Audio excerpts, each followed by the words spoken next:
Hey, welcome back to another video, my friends. My name is Victor, and this is going to be an energy update for the week of April 20th to the 26th of 2026. It's a very, very dynamic week. There's a lot going on, a lot of potential for profound inner shifts, major spiritual awakening experiences where you might start to see yourself, life, and reality in a completely elevated way. There's also this ominous feeling where anything can happen. There's a spontaneity, like electrical feel, vibe right now. You might be feeling like you're going into the week and you just don't know what's going to happen. But that's also kind of a cool thing. There's a lot stirring underneath the surface, and a lot can happen in a very short span of time. So you can look forward to a week of breakthrough, spiritual insight, and unexpected positive change due to the tremendous growth and shadow work and inner work you've been doing this entire time, my friend. It's a very powerful week, and I look forward now to getting into the reading. I'll share with you the three main themes I'm feeling for this next week, and I welcome you to my channel once again. If you're coming back, and if you're brand new, hey, good to have you as well. Thanks for being here. I'll see you inside. Theme number one, unexpected positive change. What comes to mind is something I listened to just on the way home from the gym today. It was a talk given by Eckhart Tolle, and he was talking about uncertainty. And he spoke about how every time he sits down to do a talk, he starts with silence. He prefers to begin with not knowing what he's going to say. And he does that because he knows when he gets out of the way, something better can come through. Oftentimes unexpected. And that is a perfect example, or perfect metaphor for what I feel is happening on a collective and individual level this week, where you might benefit from entering the week open to what life can present to you. Now, as you know, this is way easier said than done.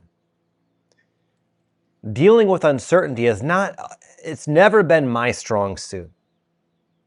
But over the last several months, I've really seen how, for one, futile it is to attempt to control the many variables of my life anyways. I would imagine you have discovered the same futility. I've also discovered my inability to really know what's best for me sometimes. We tend to limit ourselves. We tend to limit the potential that life can provide for us. And if you've been going through a spiritual awakening, and if you're familiar with the spiritual path, then you're no stranger to this uncertainty. And like me, you may have not dealt with it very well for a while, but you might find this week something shifts inside of you. Kind of like a surrender maybe, where you just allow yourself to be uncertain. Allow yourself to not know. Eckhart Tolle says when we can do that uncertainty, instead of turning into fear and anxiety, it can turn into a heightened aliveness, a sense of aliveness. Like a heightened almost alertness with an excited undertone, because you don't know what life has in store for you. You don't know what's going to happen to you, and neither do I, in just one moment from right now. Sure, probably not much. You'll probably still be watching this, hopefully.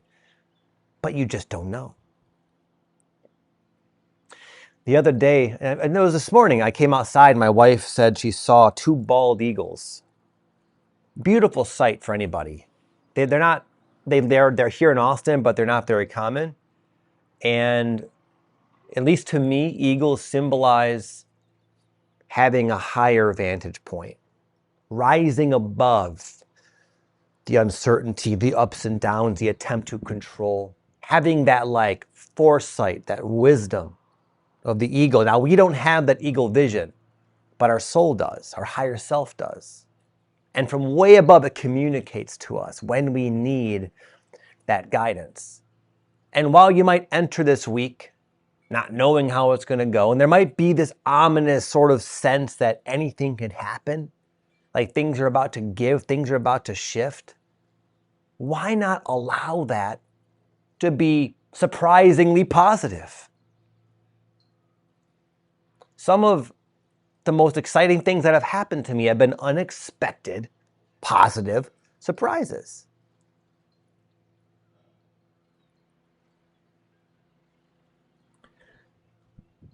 And regardless, you might find that whatever does happen, it makes more sense to choose peace today, in this moment.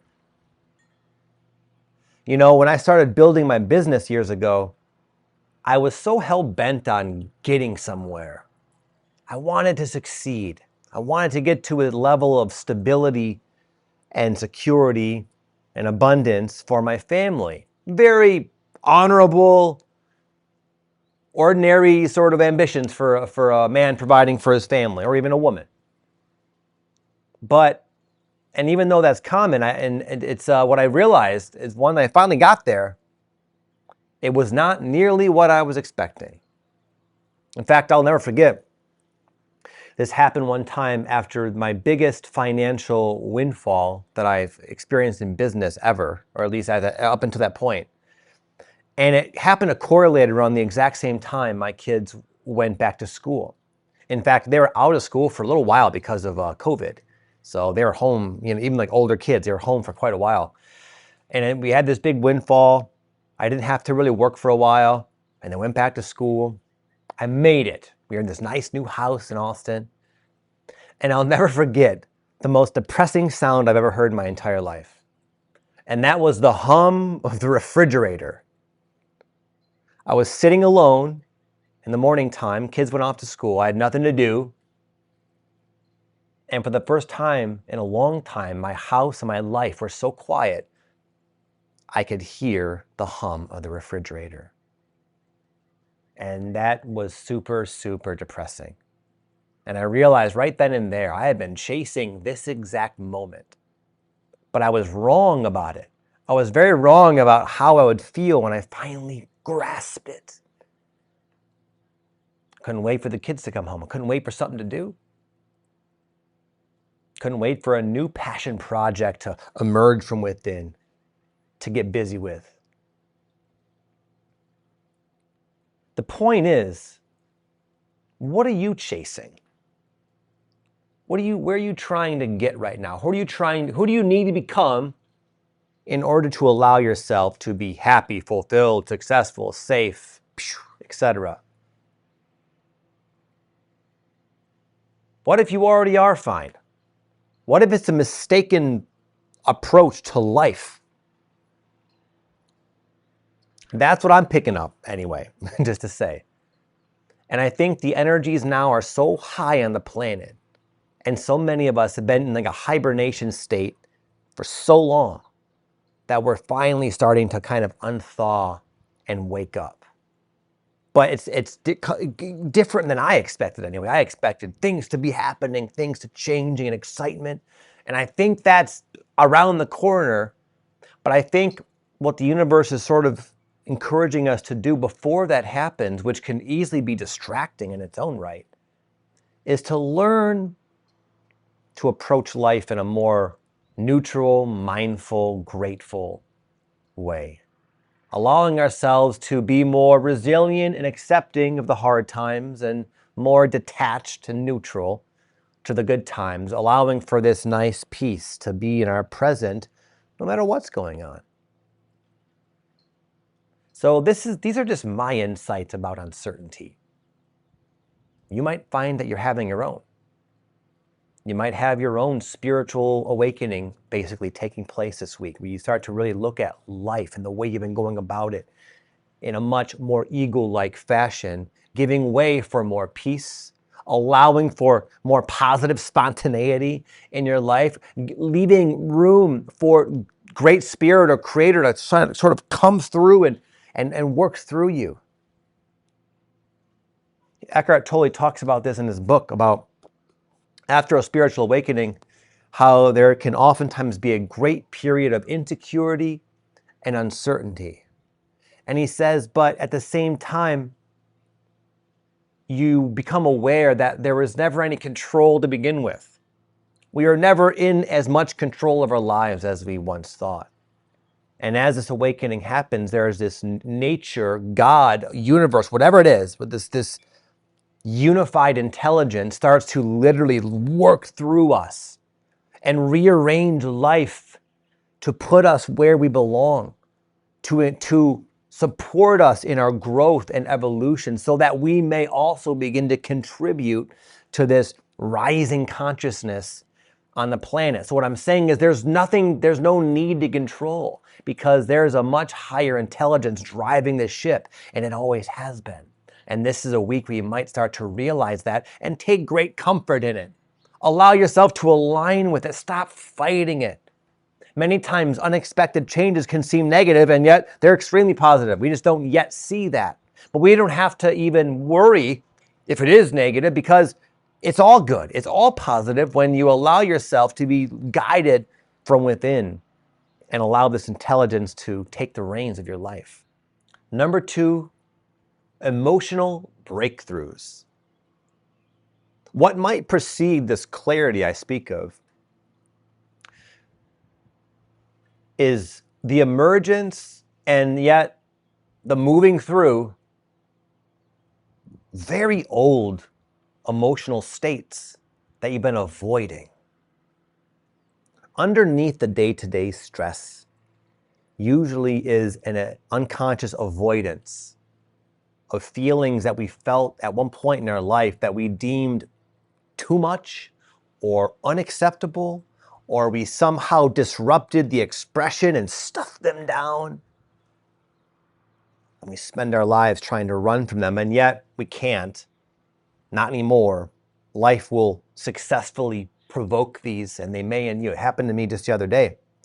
It was last Friday, actually. I was in my kickboxing class, and we've only done this one other time. We did this like point fighting competition in my kickboxing class, kind of a karate style competition where if you land like one punch or one kick, that's a point, and you start over. And the last time we did this, I won. I beat everybody in the class. Granted, there was none of the fighters were there that day, but still, I won. I felt really good about myself, and it was a nice real indicator of progress. So I found myself going in quite confident this time because of course, I won the last time. But what happened is I lost the very first round. This fighter was there, and we went at it, and he beat me very badly. I didn't even get to score a single point on him. And then I ended up going up against somebody else who I thought I would beat. Like the losers went at it, and I lost to this other guy. He was so tall. Had this crazy reach. Anyway, it wasn't a big deal. It's something that I wasn't really training for, and you're going to win some, you're going to lose some. I know this intellectually, but I remember sitting there in class watching everybody was so fired up. The guy who won, he happens to look actually like Johnny Lawrence from from Cobra Kai, and people were laughing, and everybody was in this really, really amazing mood.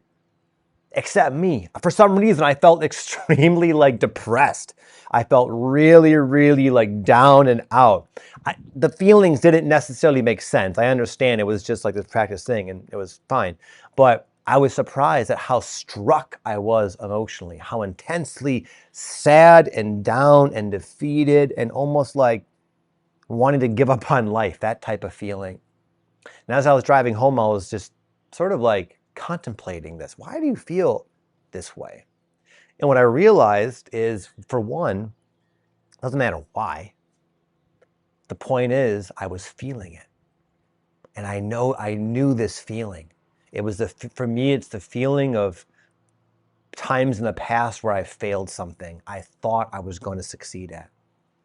In fact, it goes all the way back to swim class. I was the only kid to fail swim class when I was a real little kid. And I remember thinking I passed and being the only one in the class to not get the plaque.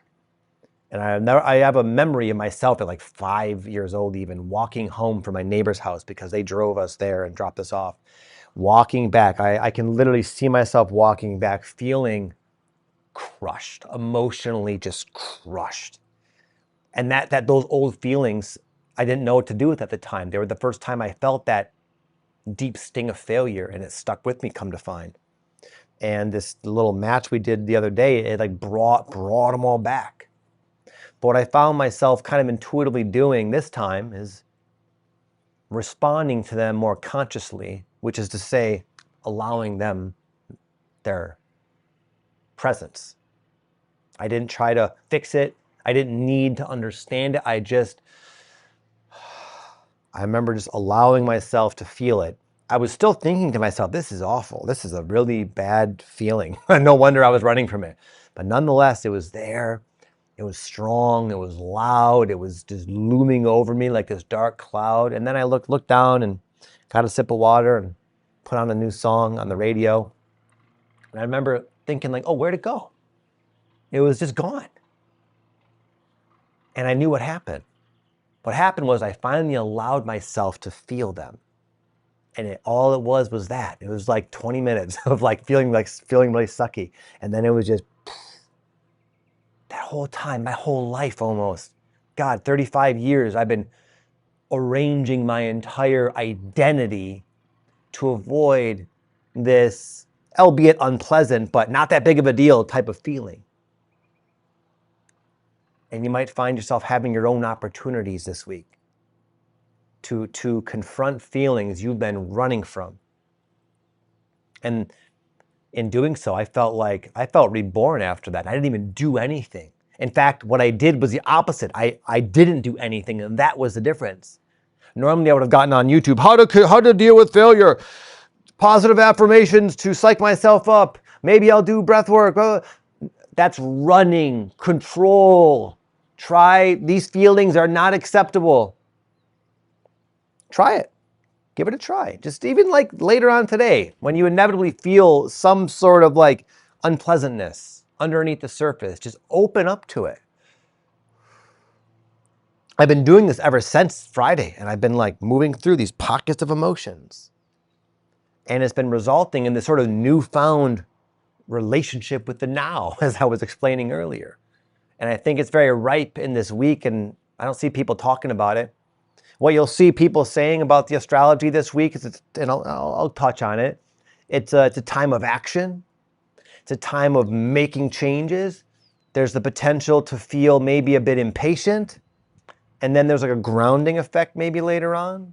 And towards the end of the week, there's this unexpected change. But I have a feeling all of this is the result of what I'm saying. And I think it's good to bring to light maybe the underlying causes and deeper reasons why. I think the action, the unexpected positive change, in my opinion, is potentially the result of inner shifts that are available to us now, rather than the stars aligning and just bringing us stuff. I don't think it tends to work that way. I think the stars give us sort of these different perspectives, the astrology. And then from there, it's we can either resist it, we can fight it, we can wait it out, we can explore it, we can embrace it. It's all up in the air. It's all up to the individual. But I'm speaking about the particular themes I just mentioned as a way of just sort of pointing towards the option of relating with all of it in a very, very willing way. Theme number 3, working for the collective. You may have been feeling it, that this lifetime, the collective, and right now, around now, this time period, there's going to be something asked of you. You might already know what that thing is, and you've been kind of gearing up to do it. And maybe you don't. Sometimes what can happen, what will precede a period of flash inspiration is this hibernation, contraction, dark night of the soul type of cycle and period of a person's journey. And you may have been going through that for a while. But now we're in the springtime, at least here in the West, and there is that action, there is that buzz in the air, and it is a time for the spirit to come out of hiding and sort of give some instructions, basically. And what you might find is that there's just something you need to do. You might not know why. Not something you concluded or thought about, just a feeling. Eckhart Tolle, I read this book yesterday. You can see I read it a lot. It's all ripped up. He was talking about this. He had this, a couple of times he mentioned this. He said after his spiritual awakening, he felt this sort of inner knowing to leave his academic career, which didn't make any sense because he left a promising career that he worked so hard, worked his whole life for, but he just walked away from it. And then later on in his journey, he felt this strong sort of knowing he needed to go to the States from, not sure where he used to live actually. Either way, he went to like California, I think, to write a book. And he said that was his period of uncertainty, but he just knew he needed to do it. He knew he had to do it. And that's when he wrote The Power of Now, which has been read by millions of people.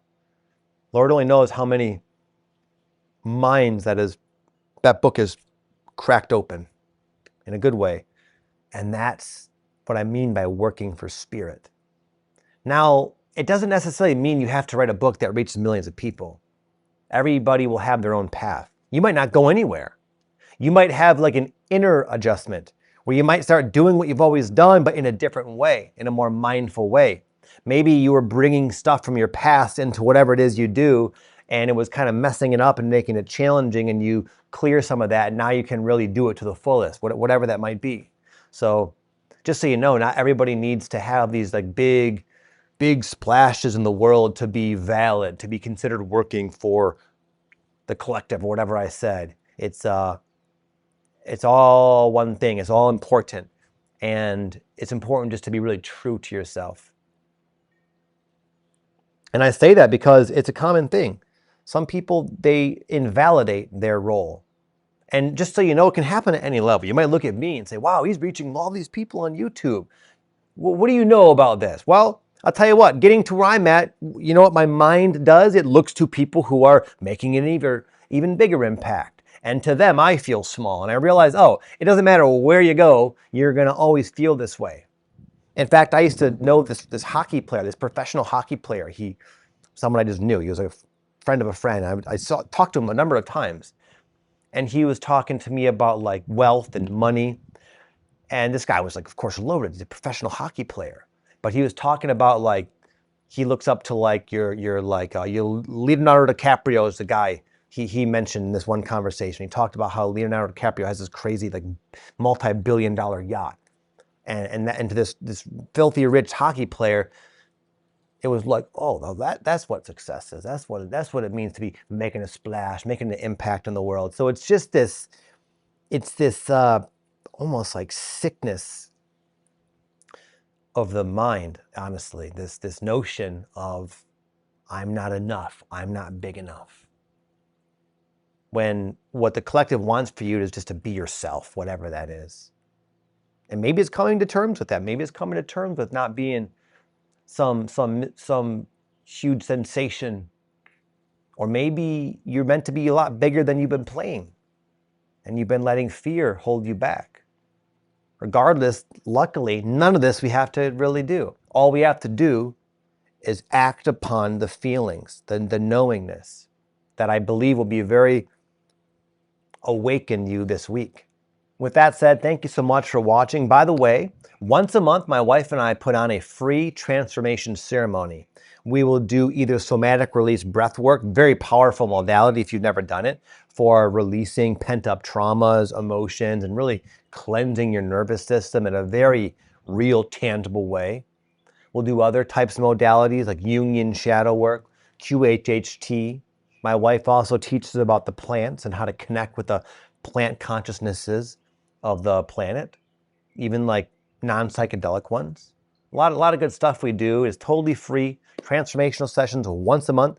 And if you'd like to be a part of that, I'll leave a link down below. Just click it, leave your email address, and we'll send you the Zoom link and the dates and the title of the upcoming one. There's one coming up in the very early week of next month. So thanks for watching, my friend. Thank you all for the comments and the beautiful messages you read. So many of you leave me. I want you to know I appreciate that. I don't respond to every single one of them, but I want you to know I read a lot of them, and it really means the world to me that you all are just so wonderful and take time out of your day to say nice things to me and to like the video and share it and do your thing. All that helps the channel, helps the videos reach many more people. So thank you so much, my friend. Just wanted you to know that. I appreciate you. Peace.